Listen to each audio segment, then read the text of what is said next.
Hey everyone, thanks for joining. I'm Sean from Bindplane. I'm on the account management side here. Wanted to go over a little overview of Bindplane. What exactly is it? What do companies tend to do to get the most success out of it? And then how to install it in your environment, some architectural tips and tricks on that front.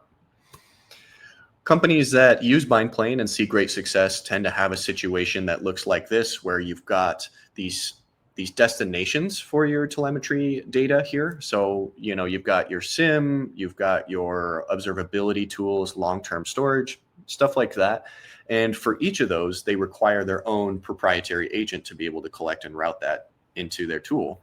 So what happens over time is each of your sources of telemetry data, they're on the left side of this diagram, start collecting more and more of these proprietary agents. You'll have 3, 4, 5, 10 plus different agents, all collecting. And as time goes on, the complexity of management starts getting a little bit difficult to bear, as well as the costs just keep going up. There's not much incentive for these tools to help keep that data ingest in check. And so they just kind of shovel as much as they possibly can in there to drive up costs for you. And that's no fun for anybody. There's no traffic cop here in the middle to be able to make sure that the right data goes to the right place in the right format and sizing that you need. So that way everything stays in check for you. And that's where Bindplane comes in. So Bindplane is two things. The very first is it is an agent. And in theory, it should be the very last agent you ever need. And that's because the technology we use is an open source technology called OpenTelemetry. And I'll hop on that in, I think, the next slide here to go more in depth on that. But the first thing Bindplane is an agent there. And then the second is the management console. And that's where you tend to live when you're using Bindplane because it allows you to create in a nice, easy to use GUI your different configurations for your agents, as well as being able to roll that out and deploy it into your environment onto your agents. Or you can use your automation tools that you may have already. So like Chef or Ansible or Puppet, things like that. You can totally use that too. And then at that point, you can manage and scale and visualize your entire pipeline as you go forward with time. And so the three things that you'll see as far as benefits when you're using Bindplane, the first would be a reduction in your costs tend to happen. We see by 40% or more just by using Bindplane. As this data is passing through the Bindplane pipeline, you're able to perform different transformations to that data and make sure you get rid of maybe empty log fields, different bloat fields you don't need, stuff like that you can cut as it's coming across the pipeline with Bindplane. And that means it translates to costs in how much is ingested into your actual tools at the end destination point. So we see 40% or more all the time, just depends on the use case, heavily depends on the use case, but we see 40% or more all day long. Next up is you're going to standardize on an open source technology. So that's OpenTelemetry. And the beauty of this is we try to keep you as vendor agnostic as possible. So even if Bindplane goes down for a little bit, or you end up not even liking Bindplane after a couple of years, that's totally fine because the agents that you're installing are yours to keep because we're using OpenTelemetry here. So I'll get more in depth on that in the next slide as well. Next up is simplifying your telemetry management. So, we don't have any numbers around this or anything, but we get folks all the time will say, hey, Bindplane is fantastic for making my life just a lot easier on knowing what exactly is going on, what I'm pulling from, where it goes, and what it looks like in the process. So that's kind of the benefits of using Bindplane. OpenTelemetry is the technology we're using here. And so I like to have a quick slide to talk about what exactly that means. So OpenTelemetry is nice because you can collect any type of telemetry signal. So you've got logs, you've got metrics, you've got traces, and you see that collector in there in that middle left portion there. You'll see the word collector or agent or aggregator or even gateway. These will all be synonyms for the same thing. It's all the same code, same binary.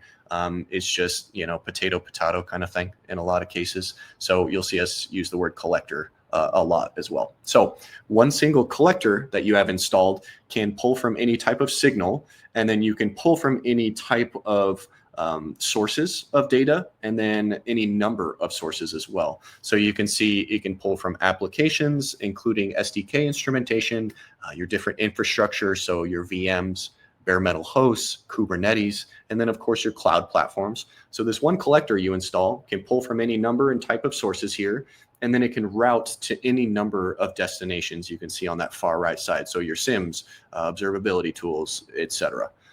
And so the beauty of OpenTelemetry, though, is what ends up happening here in the middle. And that's where we perform different transformations and functions on the data as it's passing through before it gets to that final destination. And we call these processors. So we have, I don't know, it's something like 40 plus different processors that you can apply to the data as it passes through. Some examples I like to use, like Windows event logs is a great example. You'll see that all the time. They tend to be a little bloated with a lot of empty fields, or maybe they'll be null, or you just don't need them. With Bindplane, you can apply a processor. We have remove empty log fields. And just like that, you can drop something like 30% of your log volume that was completely lost because it was empty at the time. Another thing you can do with a processor, you can have, you probably have personal identifying information, PII, that's floating, in your environment. If you want to mask that sensitive data, you can apply that and enrich the data that way as it's passing through to get to your final destination. And then another example I like to use is for, sometimes we'll see logs that'll come in that'll be extra chatty, something like network logs or something, where it's 1,000 logs that are all saying just about the same thing, but with a different timestamp. You can use our deduplication processor, and that can say, all right, so let's take those 1,000 logs that are all the same, basically, with just different timestamp, and let's make it just one log with a little number in there that says there was 1,000 of these. And just like that, you reduced your log by 1,000% or whatever it ends up being, that calculation. I'm not the math guy. I'm sorry about that. But that's OpenTelemetry. So that's kind of how it works as it's passing through here. And I like to touch on finally here on the architecture. So this is some of the best practices we tend to see as far as installing in your environment. This is not the only way you have to do it, but it helps you see how other folks like to do it and have successes with. So the first to note is that Bindplane management console you can see up here on the very top.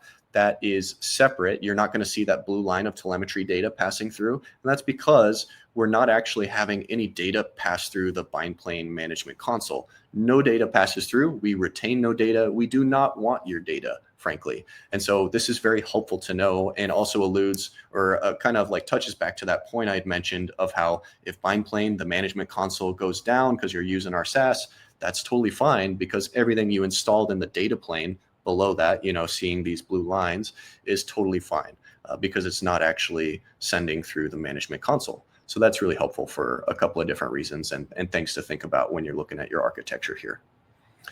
As far as actually installing and using it in your environment, say you've got these hosts or applications that are on the edge. You can see here kind of on the left side of the diagram, you can drop your OTel collector right on there. You can collect the information right there, that telemetry data, and then route it directly to your SIEM or whatever destination that may be. And that's totally fine. However, you'll see in this architecture diagram that we have a collector gateway, or like a gateway layer there in the middle. And there's three different reasons why people tend to use a gateway layer and why we strongly recommend it. So first, I want to go over the vocabulary of what a gateway even is. So I'd mentioned that a collector and an agent and a gateway, they're all the same thing as far as the binary and the code goes. But when we call it a gateway, that definition is when a collector is receiving data from another collector. And so in this case, you can see, because it's, the original collector on the edge is sending to the collector right there in the middle, that gateway layer, we now call it a gateway because it's receiving data from a different collector. Thus, that's why there's a gateway there. The reasons why you might do it, the first would be for performance purposes. So let's say those edge devices, you got 10,000 of them on there, and they're all kind of old and slow, not much processing power. So what you can do is just collect there on the edge and then route it to, the set of gateways that you've got in the gateway layer behind some load balancing. You can do all the heavy processing there and scale up your processing that way, and then route it to your SIEM or whatever destination that may be. The second reason why you might use gateways would be for security purposes. So instead of 10,000 collectors on the edge collecting and then processing and routing directly to your SIEM, maybe we don't want 10,000 devices all touching the SIEM that way, right, from a security perspective. So instead, if we collect at the edge and then route it to the gateways behind some load balancing, do the processing there, say there's 4, 5, 6 gateways, whatever it ends up being, now you've only got 6 points that are touching your SIEM or your final destination. So for security purposes, that's helpful. And then the last one would be different teams at your company may have different needs for data. So what we'll tend to see is people will collect at the edge, they'll route to that gateway layer you see here, and they'll do the heavy processing there. And then maybe they'll create another gateway layer where they can send that, and that can be for the observability team or the app team or whatever team wants to use the data. And then they can do whatever processing there that they'd like to do and transform the data, to which then they can route to whatever tools they may be using. Last thing I want to touch on here would be at the very bottom, you can see that there's non-OpenTelemetry agents that are, pictured here. And that would be probably your current environment. It's totally fine for you to not rip and replace everything to be able to use Bindplane and OpenTelemetry agents here. You can just have your current agents point to a new OpenTelemetry collector. So now we're calling it a gateway because we're receiving info from another agent. But now that gateway can push it downstream to go to the gateway layer for the processing, and then downstream further to your destinations. So you don't need to rip and replace everything. In fact, you can take your time with that or not do it at all. Up to you, whatever you'd like. And that's Bindplane in a nutshell and the architecture there at the end. Hope you enjoy. Appreciate you stopping along.